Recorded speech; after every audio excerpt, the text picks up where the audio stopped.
que nada quiero agradecer la posibilidad que me han dado de venir hasta San Juan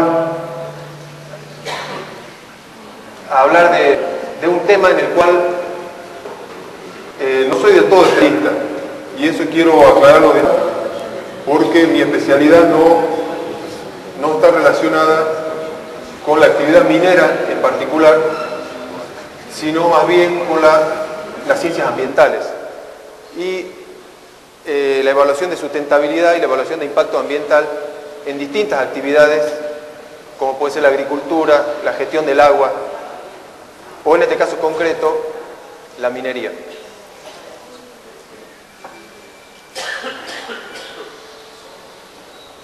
Agradezco a Carlos Fager que casi sin conocerme me haya invitado a dar esta conferencia inaugural, que al principio era una charla en algún momento del foro y después se fue corriendo, a mi pesar, hacia el comienzo.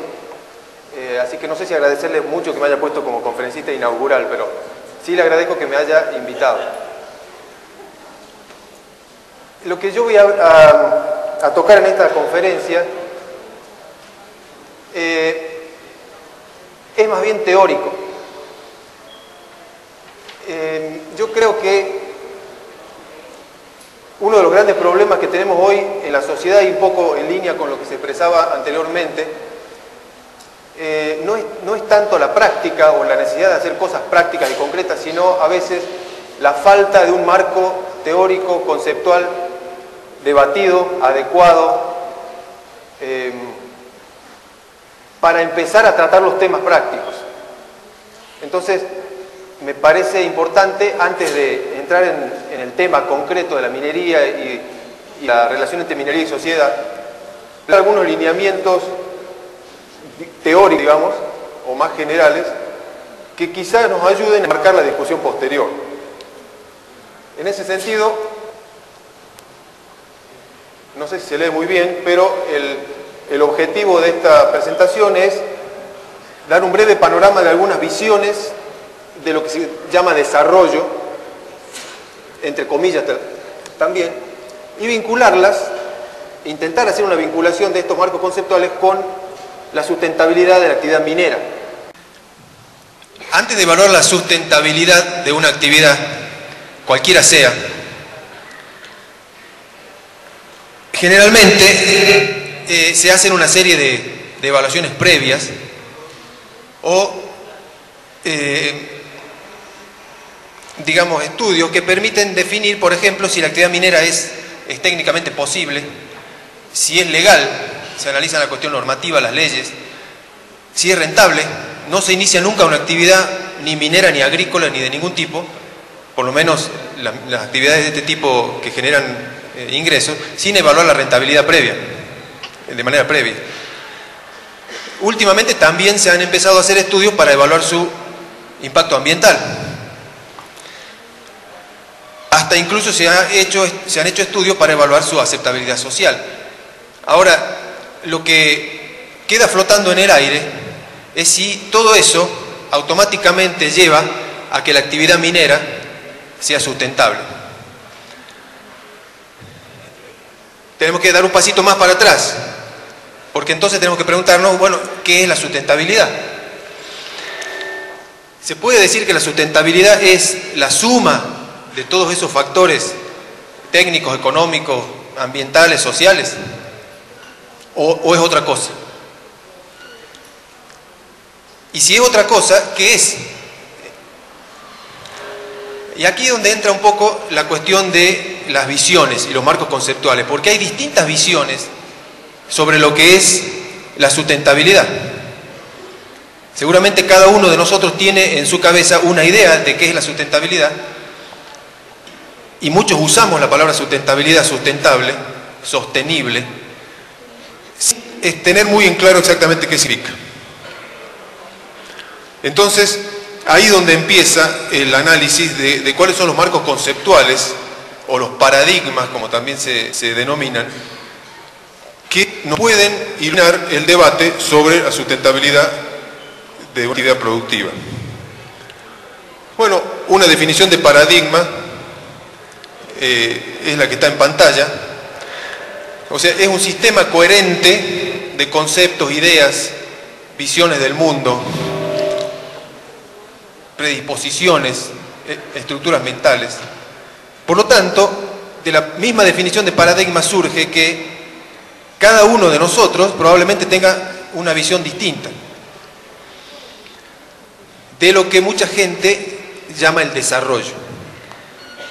Entonces tenemos que dar un pasito más atrás todavía y preguntarnos en este contexto qué es el desarrollo y cuáles son las visiones de desarrollo que han terminado en el concepto de sustentabilidad, antes de ponernos siquiera a pensar en evaluar la sustentabilidad de una actividad en particular.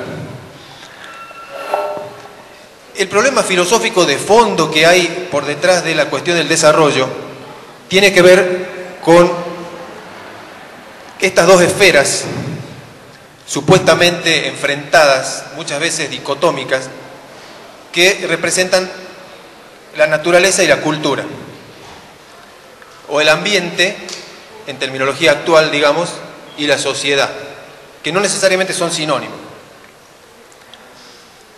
También se habla hoy mucho de conservación versus desarrollo, alimentando esta idea de que hay una barrera entre la naturaleza y la cultura. De esta dicotomía o de el intento por resolver los problemas derivados de esta dicotomía, de esta supuesta dicotomía, vienen las visiones de desarrollo que hoy están en pugna en el caso de la minería.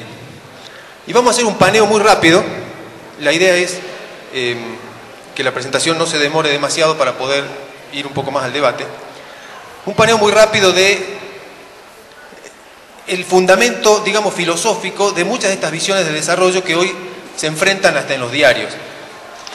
Inicialmente se pensaba que la naturaleza era mucho más grande que la cultura, mucho más importante, y que la cultura estaba de alguna manera subordinada a ese orden natural, agresivo, externo, que atemorizaba al ser humano en sus comienzos. Se la consideraba a la naturaleza como algo hostil o algo divino. Había una relación mítica, mágica con la naturaleza.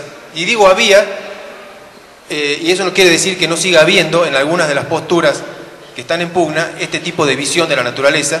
Y, por ejemplo, es el caso de la teoría de Gaia, que se enmarca un poco en esta visión mítica, mágica, de lo que es la relación entre la naturaleza y la cultura. Todo esto es para el debate, por supuesto.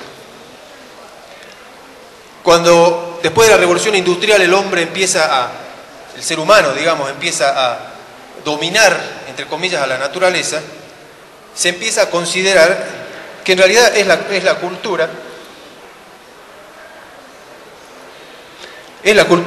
la que domina la naturaleza. La naturaleza pasa a ocupar un rol relativamente menor, subsidiario.